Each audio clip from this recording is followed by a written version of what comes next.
Pourquoi n'importe quel crétin dégénéré peut commander le Dezerland et gouverner le peuple Ouassiti?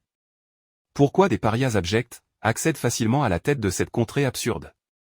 Pourquoi des pitres qui ne feraient même pas des chiens de garde ailleurs deviennent des leaders charismatiques chez eux?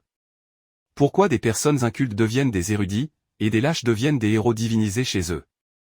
Pourquoi ils vénèrent le premier venu et glorifient la racaille? Voici les 4 raisons. 1. Le facteur psychologique qui consiste en un besoin profond de père. De totem, de gourou, ce symbole unificateur de la communauté, ce leader fédérateur et protecteur de la nation. N'étant qu'un ramassis, ils ont la psychologie de l'orphelin complexé par l'absence du père. Ils sont l'unique peuple au monde à appeler leur président « mon oncle ». Seule la figure du père peut étancher cette soif et ce désir caché d'une fierté nationale en sursis. Un rôle vacant que n'importe quel arlequin peut personnifier et dont le Ouassiti s'identifie par un processus d'autotromperie. L'idole ici n'est que le résultat d'un sentiment préexistant et l'incarnation d'une soif antérieure. Sa valeur n'émane pas de lui mais de leur attente et de leur recueillement précédent. Ils sont pareils aux païens antiques qui conféraient des attributs divins à un roc sale et inanimé. Le chef pour les Ouassiti est comme le nouveau-né d'une femme stérile. Conçu après désespoir et longue attente. Aussi moche et morveux qu'il peut être, elle le voit à travers son amour et ses idéaux longtemps refoulés. Elle l'idéalise et cache ses défauts par jalousie et rivalité avec les autres mamans. Ces mamans normales auxquelles elle semble dire « Voilà, j'ai moi aussi ce que vous aviez, enfin. J'ai ce bébé qui incarne les soifs et les désirs de toute une existence. » Leurs leaders ne sont que leurs rêveries et leurs espoirs.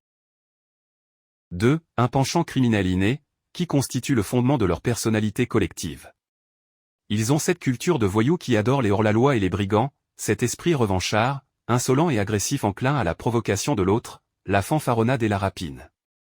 Et donc l'idole et le symbole pour une telle pègre, ne peut être que des canailles et des malfrats. 3. Le manque de goût.